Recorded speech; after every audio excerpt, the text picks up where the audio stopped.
Directrice de la PECITA, une association fondée il y a longtemps, et j'aimerais que vous nous la présentiez.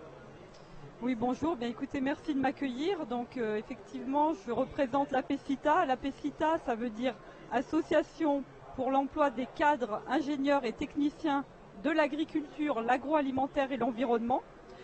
C'est une structure paritaire associative qui est créée depuis 1954, donc une vieille maison reconnue d'utilité publique. Donc on est au service des cadres, donc on est issu d'une cotisation obligatoire de la part des entreprises et des cadres de la profession. Et nous sommes au service à la fois des candidats, c'est-à-dire qu'un candidat chez nous peut être accompagné soit de façon très simple s'il souhaite simplement s'inscrire, mais aussi on peut faire des bilans de compétences pour lui, l'accompagner vraiment dans toute sa carrière. On est au service également des entreprises qui veulent diffuser leurs offres d'emploi, mais on peut aussi les accompagner jusqu'au recrutement final d'un candidat. Et nous intervenons également pour promouvoir les métiers et présenter le marché de l'emploi dans les établissements supérieurs de l'enseignement agricole. Merci. Quels sont les types de services que vous offrez et à quelle typologie de cadres? Alors, ce qu'il faut savoir, c'est que la PECITA, par sa définition et sa nature, va toucher plutôt des candidats qui vont être d'un niveau d'études entre Bac plus 2 et Bac plus 8. Donc des candidats qui sont du secteur, évidemment, et que l'on va accompagner notamment pour leur premier emploi. C'est-à-dire comment vous présenter devant un recruteur, comment faire un CV. Donc on anime des ateliers de techniques de recherche d'emploi pour ces candidats. Mais ça peut être aussi des personnes qui sont salariées et qui souhaitent se reconvertir, par exemple, ou encore des personnes en recherche d'emploi. Ça, c'est le côté candidat. Et pour les entreprises, effectivement, comme je vous le disais tout à l'heure, on va les accompagner à définir un poste. S'ils ont besoin qu'on aille plus loin, on va leur faire la présélection des candidats. On va aussi être présent pour les recrutements. Voilà un petit peu, on anime des ateliers, on est dans les salons aussi, comme aujourd'hui au salon de l'agriculture, dans le cadre des Job Cafés par exemple, où là on continue, nos conseillers sont présents pour accueillir les personnes et les accompagner, soit les conseiller vers une offre d'emploi, soit les inciter à venir nous voir pour un bilan plus approfondi. Est-ce que vous pourriez nous parler d'ailleurs davantage de Job Café, qui est une initiative très originale que j'ai découvert ce matin? Oui, bien sûr. Donc les Job Café, je crois que c'est la 3e ou 4e année que nous l'organisons. Nous sommes en partenariat avec une association cousine qui s'appelle l'ANEFA, qui est dédiée à la production agricole. Et l'idée, c'est que nos conseillers en temps réel sont présents. Chaque jour, on a mis ce petit concept un peu sympathique de café. Et donc, il y a un menu des offres d'emploi du jour. On a des animations aussi à côté sur notre agora pour présenter les métiers. Et l'idée, c'est vraiment que les personnes viennent et rencontrent des personnes professionnelles pour les accompagner et les aider dans leur recherche.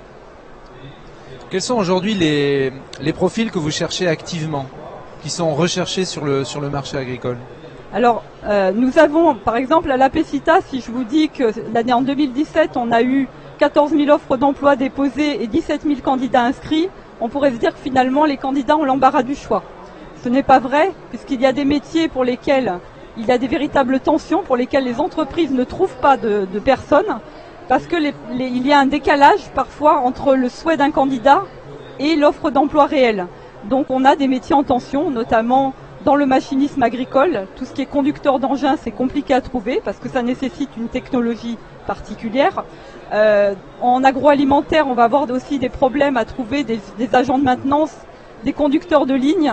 Qu'est-ce qu'on a d'autre dans le paysage aussi? On va avoir des gens, les candidats vont plutôt rechercher de vouloir être architectes du paysage, mais en réalité c'est plutôt des gens du terrain, des conducteurs d'engins, des gens qui vont travailler manuellement, qui vont être recherchés. Donc en fait il y a toujours un décalage, un idéal entre ce que le candidat souhaite faire. Le plus grand exemple, c'est en environnement. En environnement, beaucoup ont envie de protéger un parc naturel. Et en fait, la réalité, c'est qu'on a besoin de gens des ambassadeurs de tri de déchets, par exemple. Là, il y a beaucoup de postes, mais il y a peu de candidats pour postuler. Voilà. Est-ce que l'image de l'agriculture et des opportunités qu'elle offre sur le marché de l'emploi évolue? Alors, on essaye d'y contribuer, c'est-à-dire qu'on est présent, comme je vous le disais, dans les établissements pour présenter aux jeunes le marché, donner envie d'y aller, parce qu'il y a vraiment du travail, on peut faire carrière en agriculture, mais c'est un travail de longue haleine. parce que forcément les messages qu'on entend, notamment même des agriculteurs, ne sont pas toujours vendeurs. Et on a l'impression qu'on gagne mal sa vie en agriculture, qu'on n'est pas forcément, on n'a pas forcément d'avenir. Et c'est pas vrai, quoi. Il y a du travail. On est sur des métiers à la PCITA un peu niche, c'est-à-dire on est quand même sur les services. Donc vous avez plein de grandes structures nationales. On travaille on est avec la mutualité sociale, que ce soit Groupama, Crédit Agricole. Donc il y a beaucoup de postes, notamment technico-commerciaux. On peut évoluer. Donc en fait, c'est vraiment un travail de fond pour prouver que derrière il y a vraiment une perspective d'emploi, quoi. Et les clients de votre association, ça peut être par exemple une coopérative qui vous demande de recruter un certain nombre de profils. Comment fonctionne votre modèle économique? Alors oui, effectivement, c'est-à-dire qu'une coopérative, comme vous l'avez cité, peut venir vers nous pour recruter son directeur, pour recruter ses technico-commerciaux. Donc en fait, on a la chance d'être connu parce que la PCITA, elle prend les gens tout petits dès l'école. Donc on sait les jeunes qui sortent des écoles agricoles connaissent la PCITA et vont naturellement venir vers nous pour leur premier emploi. Venir vers nous après quand ils seront eux-mêmes peut-être recruteurs. Donc en fait, on les suit. Les entreprises, le bouche à oreille marche beaucoup aussi.